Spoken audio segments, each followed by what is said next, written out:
नमस्कारम। देखिए, आप योग करते हैं, ध्यान करते हैं, प्राणायाम करते हैं, अपने शरीर को, मन को और आध्यात्मिक रूप से अपनी चेतना को ऊपर उठाने के लिए। तो आप योग, ध्यान, प्राणायाम के साथ-साथ अपनी एक्सरसाइज के साथ-साथ अपने शरीर को भी एक्टिव रखा करें। और जब इस तरह आप एक्टिव रहकर काम करेंगे तो आप शारीरिक रूप से, मानसिक रूप से, आध्यात्मिक रूप से निश्चित रूप से आपको लाभ मिलेगा, क्योंकि कुछ काम ऐसे होते हैं जिनको आप आराम से कर सकते हैं। अब आप जैसे देखेंगे कि ये चैतन्य योगपीठ की तृतीय शाखा है, तो इसमें बहुत सारी घास पैदा हो गई थी, इतना जंगल उग गया था ये। तो माली को बार बार कहने के बावजूद भी वो माली आ नहीं रहे थे। फिर हमने क्या किया कि भाई हम इसको खुद ही करते हैं। हम ये मशीन लेकर आए कल। ये सबसे बेस्ट मशीन है। इसको बच्चा भी चला सकता है, इसको बीमार भी चला सकता है। आपके घुटनों में दर्द है, आपके कमर में दर्द है, या कोई भी आपकी तबीयत खराब है, फिर भी आप इसको चला सकते हैं।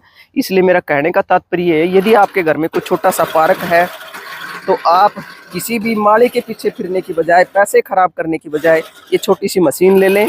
इस मशीन को ले लेंगे तो आप आराम से अपनी घास को काट पाएंगे और आनंद में भी रह पाएंगे, क्योंकि काम करने की कोई शर्म नहीं है।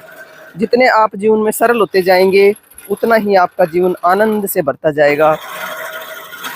तो ये छोटे मोटे काम यदि आप करेंगे और उसके साथ साथ योग भी करेंगे तो आप शारीरिक रूप से, मानसिक रूप से जरूर लाभान्वित होंगे। क्योंकि देखो, हम ये घास काट रहे हैं, कोई जोर नहीं पड़ रहा इसमें, फिर साथ साथ हमारी सैर भी हो रही है, हम घास में भी घूम रहे हैं, हमें एक फायदा ये भी मिल रहा है। तो इस तरह आप ये छोटे छोटे काम कर लिया करें। इस तरह आप छोटे छोटे काम करेंगे तो आप आनंद में रहेंगे। अब देखो, ये सारी घास में अभी कल भी मैंने ये काट दी थी और आज इसको फिर दोबारा से इसकी ट्रिमिंग कर देते हैं।